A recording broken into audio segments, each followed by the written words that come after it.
Well, they're really making these campgrounds smaller and smaller. Okay, you want me to get you something to eat? All right.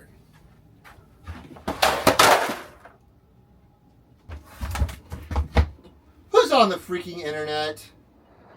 Hey everyone, Kyle Kind of Vlogs here. Thank you so much for joining me today and clicking on yet another video. And if it's your first time, welcome to the channel. It means a lot for me, for you to be here, and I hope you enjoy this video. I'm doing something kind of fun today. Something I don't know if I've ever done a video like this, but I'm gonna do it today. So I've been living in a bus of some sort for 6 years, my second bus. Today I'm gonna give you 10 things that I hate, with a capital H-A-T-E, about living in a bus.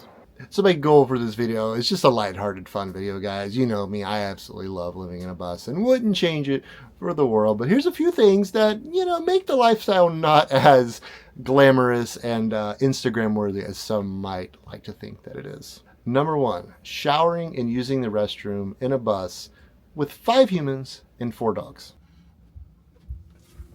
Oh, God. Crapper occupied.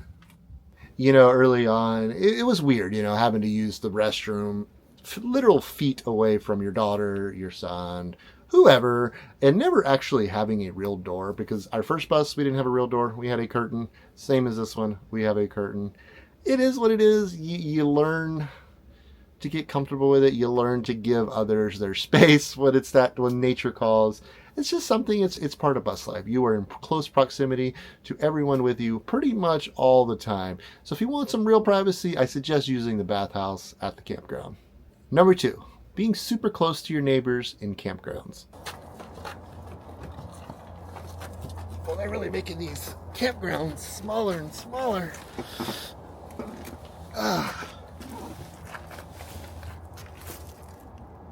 One of the reasons we love boondocking, which if you're not familiar, boondocking is basically where you were out somewhere that's not a campground. There's typically no services, no electric, water, or sewer. You're just typically out there on your own, and you pretty much park wherever it is you want.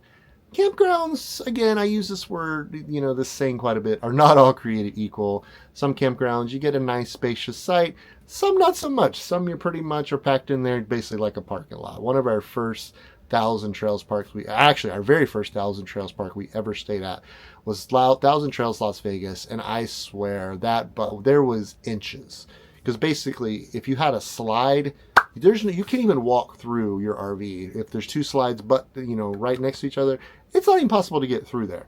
Crazy. Some campgrounds are really, really tight. Some are a little more spacious. Typically national parks, state parks, things like that have more spacious campsites. Theory behind that is they're not in it to make money per se, like a privately owned campground such as the one we're at now, where they try to pack in as many RVs into little space as they possibly can. Number 3, handling your waste. Hey, you mind if I just dump this in the lake real quick? Oh, it's just dishwater. Yeah, maybe a little bit pee. Yeah, definitely a little bit of poop too, but ain't nobody gotta know. This is the number 1 concern I see about people with RVing, period. Not just full-time RV living, but the idea of owning an RV is dumping the crapper.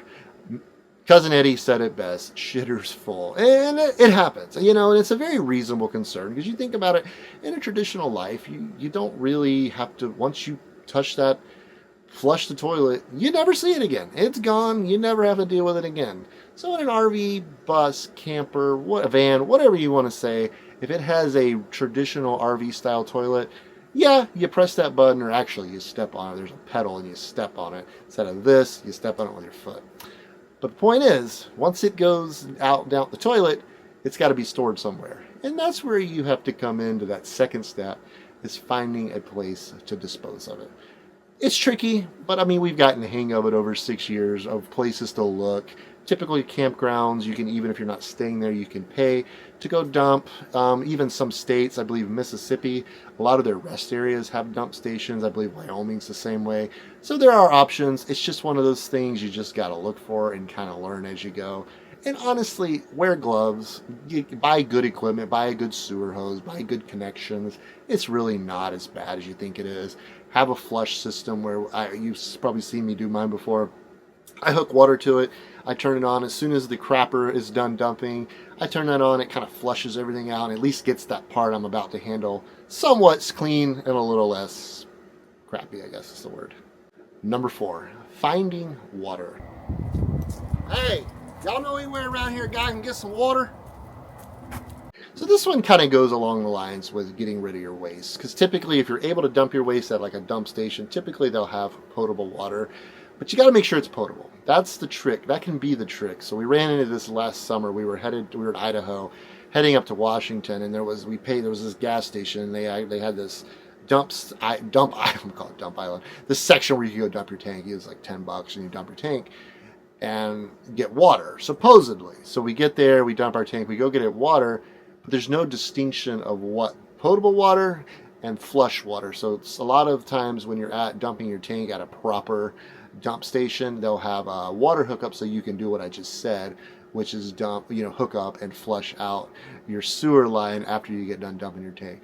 This place did not specify which was potable and vice versa, so I really didn't know. So you got to be careful with that. But all in all, water's not that bad. Typically, it's pretty easy to find. If you can find a dump station, you can find water, and usually even a little more. Sometimes gas stations will let you get it. And sometimes you just got to be stealth about it. You find a spigot, you hook up, you get you a few gallons, and you get down the road. It's just part of being on the road and traveling. And then, of course, if you're staying in a campground, typically there's always going to be water available. Boondocking is where you can run into some problems sometimes. Number 5, intimacy. So Eli just went to the playground. I thought maybe me and you could find our way to the bedroom.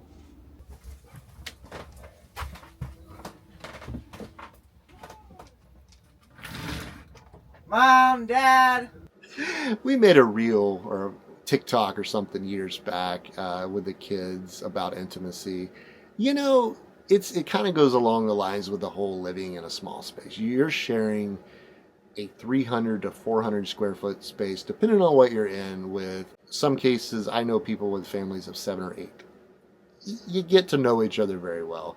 You pick your moments, So intimacy, it's definitely something that it changes. You don't, especially for us, we don't have a locking door.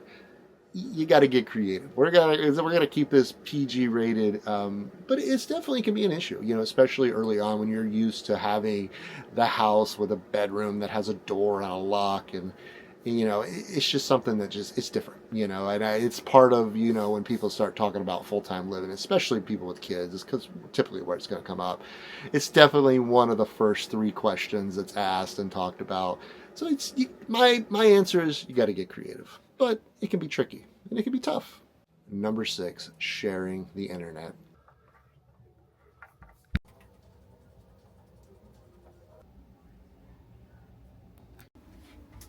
You finally get some work done. Who's on the freaking internet? It can be the biggest pain in the butt. Because the kids go to school. 2 of them go to school online, so they have to have quality internet. We're trying to work. We're trying to upload videos, edit content. Jen's doing her thing. I'm trying to do my thing. Eli's trying to watch TV. Ben's trying to do school. Molly's trying to do school. And sometimes we've got more than enough internet. And I will say it has vastly improved since we started 6 years ago. When we started, mobile internet was very, very spotty at best, and just there weren't many options. But in the last couple of years, honestly, it has gotten substantially better with the addition of things like Starlink and T-Mobile Home, things like that. It has gotten much better, but it's tough. It can be very tricky. It can be very frustrating. Like where we are now, the first night here, there was so typically we're in a very desolate rural area, and we go to watch TV at night, and the internet was so bogged down by everybody here because all of a sudden there's 200 people on this very place, probably pinging the only tower within 20 miles. So internet was almost non-existent. We're able to get our Starlink in a good positions where we do have some quality internet. So that's the trick, is you kind of got to have some redundancy. We try to at least carry 2 internet options with us. This is definitely something that can be stressful and aggravating. Number 7, sharing a small space. 3 miles. Can't wait to put my feet up.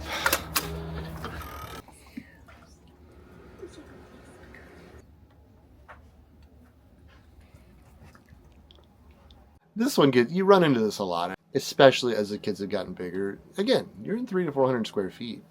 Space is at a premium. Everything we own, for the most part, is in this footprint, along with 4 dogs and 5 of us. You get patient. You learn patience because it is frustrating. You want to come in and just relax and stretch out on the couch, or at night I'll want to go lay down and get ready for bed, and I go back there and 2 kids are in my bed with Jen and they're talking and hanging out, and obviously I don't want to ruin their party. They're having a good time, but you're limited. Your options are limited. You are in a small space with a very limited amount of seating and relaxation options. It can be tricky. It's something you get adjusted to, you get resilient, and you learn a lot of patience, or you get a lot of frustration. One of the two. Number 8, dealing with mail. I'm so excited. I get to go get my package. I get my brand new pickleball paddle. Oh crap, it's 2:55. You can't get mail until 5:30. What the hell? This one's tricky. For most people getting on the road, this is one of probably in their top 5 concerns. It's because it is a very tricky thing, because some campgrounds you can send mail to. You can send packages to, no problem. Some you can send them to and they charge you, like Thousand Trails Orlando, they charge you $5 per package. I don't care if the box is 1 inch by 1 inch. They're going to charge you $5 for that. You get 10 packages, that's $50. I mean, so it's tricky. So we use a mail service in South Dakota where basically all of our mail, but we do it a multitude of ways, but the main way is we send everything there. We can decipher what we actually want, and they throw the rest away. And then when we're at a location that we can receive mail, we put in to have it sent there. It works.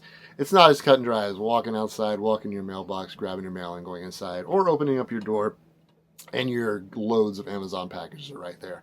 It doesn't work like that. I've yet to stay at a campground where I open my door and my Amazon packages are sitting there. It just doesn't work that way. So at the campground right now, luckily they do receive packages in mail for us at no charge.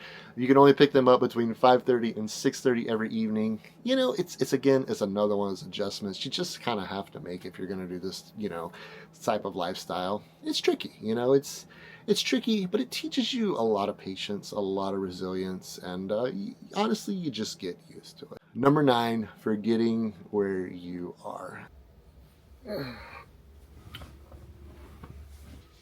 Feels so good to be in Orlando. Ah, crap. This isn't Orlando. This is Madison. I wish I was exaggerating on this one a little bit, but it's true. I have woken up, especially when we're traveling, like when we're going coast to coast or something, or we're traveling, multiple states. I've caught myself so many times waking up in the morning and having to literally look outside or go outside to remember where I am.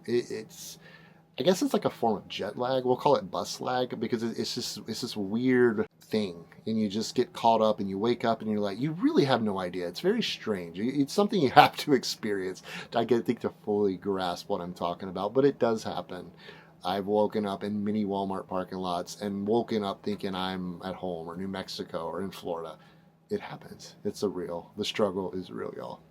And finally, number 10, storage. Okay, you want me to get you something to eat? All right.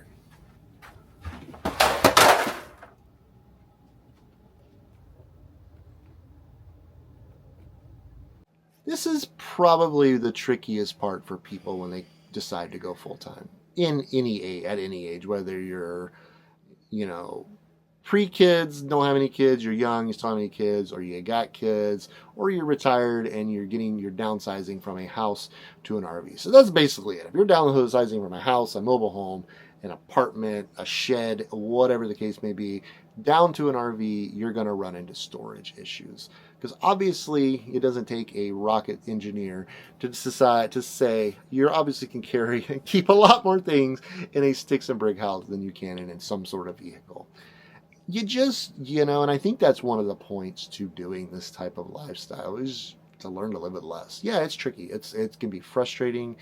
It's like we're dealing with it right now. We started this boutique.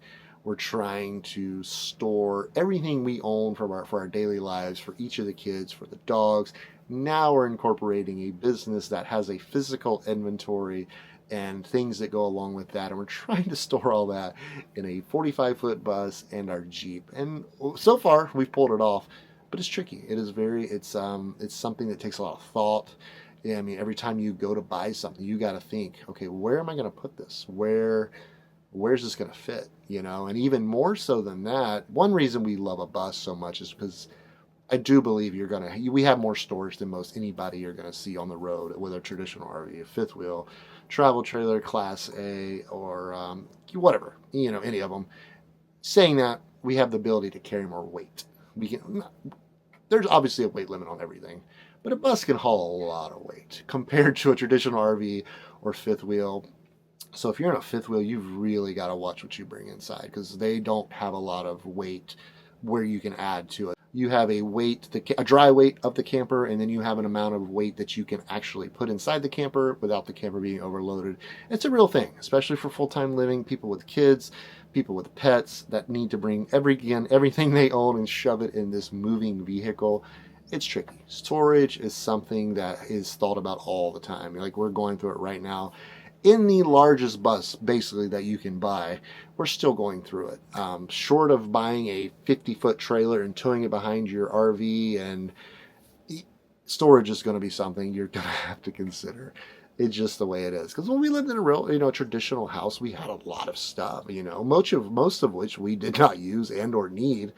So it has its positives. You don't buy as much, so inherently you save more money, and you don't end up with all of this just crap that you don't need and can't use, and you end up just giving it away anyway. So it's a positive, but I can see where it could be a negative for a lot of people, because a lot of people, they value their stuff. Their material possessions are a big part of who they are in their life, and it makes it difficult. When you're limited, again, to 300 to 400 square feet, yeah, you're going to have to give some things up. Some qualities, some comforts that you had in that traditional house, they're not all going to be able to come with you. It's just the way it is. So yeah, guys, I gave you a list of 10 things I hate about living in a bus. But at the end of the day, the positives vastly outweigh the negatives. And I don't even know if they're all negatives. It's adjustments. They definitely take some adjustment period. After 6 years, we've gotten pretty used to living in this space, this footprint that we're giving, this 300 to 400 square foot space that we have. We've just gotten good at it, but it's also shaped our habits. We don't buy as much. We got used to being in close proximity with our kids and the dogs. At the end of the day, I think it's made us better people. It's made us much more efficient. It's made us much more just resourceful all around. And it's not for everyone. I could see, again, people who value their possessions, who cling on to material objects. I can see where that's going to be a tricky thing for them and a frustrating thing. I would say the first year was that way for us. We were used to a certain, we left an 1,800 square foot house with a storage shed and 2 acres, and basically anything we wanted to buy and store, it was no problem. We were used to walking outside and our Amazon packages are sitting at the door.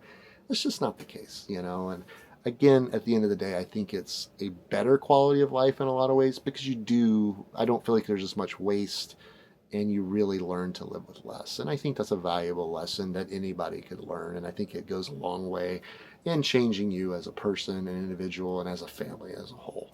Thank you guys for joining me today. I hope you enjoyed this video. It was just meant to be lighthearted and kind of shed some light on some stereotypes from the RV bus life world. And they're real things, though. Some of that stuff is really difficult for some people. Like right now, Jen loves clothes. She has a lot of clothes, and I want her to have those because they make her happy. But it's the consideration we have to make. She gets the majority of mine and her clothes storage. I have a couple of drawers, and she has the closet, which is fine. I'm not, obviously, I don't really care that much about clothes. My clothes fit fine in the drawers. It works out. It's just things like that. You learn to live with less, I think, is ultimately, at the end of the day, what a lot of it is. And you learn to deal with things and take it as it comes. And sometimes it's easy, sometimes it's not. But I hope you enjoyed this video. I hope you got the point I was trying to get across and had a little fun with it too. I actually really enjoyed filming the little skits. Used to do that a lot when we made short form videos, TikToks, YouTube shorts, Instagram reels and stuff. We would do that stuff every day. And I hadn't done that in a long time, and I actually quite enjoyed it. It was fun to play around with Jen and make some of these fun things. And hopefully they made you laugh a little bit, because they did us. It was a good time. But yeah, guys, I'm going to leave you here. I'm going to turn this camera off and go help Jen out in the Bustique, and we will catch up with you all on Monday. Today's Friday. Sorry again. Is this going to be on the list of things you hate about being in a bus? Getting interrupted 700 times, or is that the bonus question? This might be the bonus. That may be number 11. Can I have a number 11? Absolutely. Anyways, guys, appreciate you guys. Be well. Take care of yourselves and each other, and we will talk on Monday. Bye for now. That was literally perfect. Making these campgrounds smaller and smaller.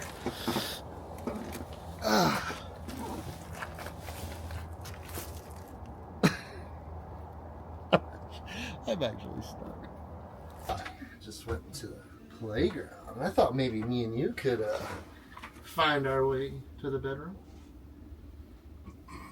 I'm sorry.